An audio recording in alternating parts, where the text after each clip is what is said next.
Hello lovelies, welcome back to my channel. If you're new, don't forget to hit the subscribe button and join the dark side with the other lovelies that have already done so, and I'm thankful for. Since it is December, I wanted to talk about Krampus, since I knew about the being before the movie came out, but I never knew much about the lore, so I decided to do some research on it and how it compares to the information that I found when I was reading a vampire book about the different vampire beliefs around the world.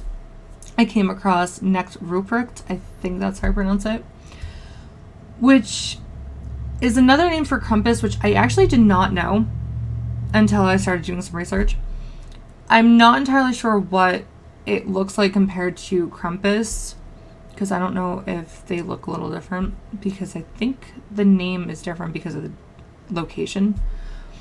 If you want to know more about Necht Ruprecht, I'm going to provide a link to the article I wrote on my website. It's part of the German vampire section. So, Krampus has horns, fangs, and a long tongue with dark hair and hooves.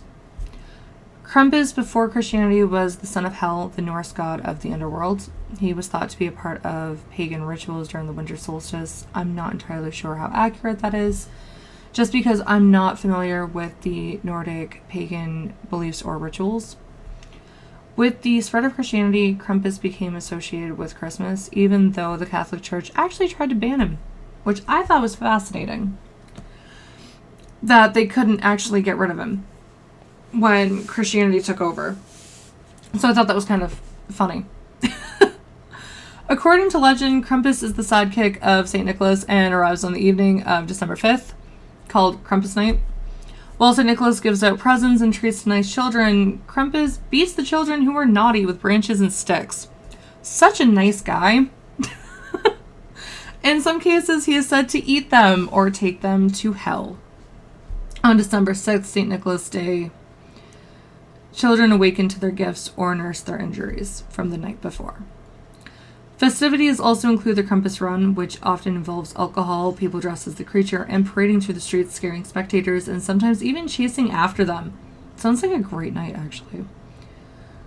Why don't we have this in America, or do we? And I'm just not aware of it. Because that sounds like a lot of fun. Anyway, so Krampus runs have actually grown in popularity in Austria and Germany. And this leads to St. Nicholas, because you can't have Krampus without St. Nicholas, so I figured might as well research that too. So the origin of St. Nicholas ranges. Some say it's based on a real person, others say it's based on Sinterklaas in Dutch lore. I think that's how you pronounce it. I apologize if I mispronounce anything here. So according to them believing that it's based on a real person, it might be a monk or a bishop, from what I've read, who is believed to have been born around 280 AD in Patara near Mira in modern-day Turkey. It is believed that he gave away all of his inherited wealth and traveled around the countryside helping the poor and the sick. Over the course of many years, Nicholas's popularity spread and he became the saint of children and sailors. I'm not entirely sure why sailors, though. May have to do a little bit more research on that one. However, there is another origin story to St. Nicholas, one dating back to pagan origins, which is actually the one I'm more familiar with.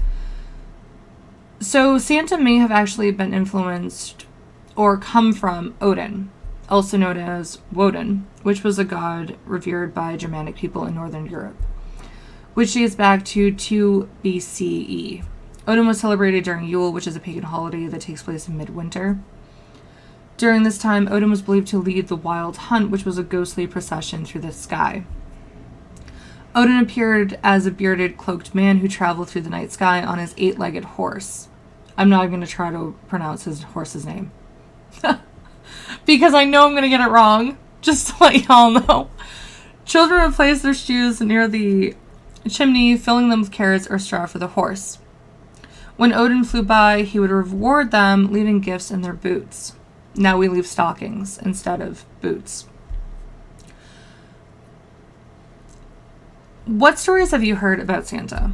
Are you familiar with the Odin story or St. Nicholas or both? I've actually heard both, although I don't really know how much is factual with the real person. I don't know if it did happen, if there really was a real person that actually helped a bunch of people and that's where we got Santa from, or if it's the Odin story. I have no idea. So let me know your favorite Santa story in the comments, or if you have like a really funny holiday story. I'm happy to hear those. If you celebrate Krampus night, let me know what stories you have related to the holidays. I bet they're funny as heck because they sound like a lot of fun. Thank you so much for watching. If you like this video, don't forget to like and subscribe for more. Tired of missing videos? Click the little bell icon to always stay up to date. Thanks again. Take care, everyone. Until next time when I discuss my favorite holiday movies. Stay tuned. Thanks again.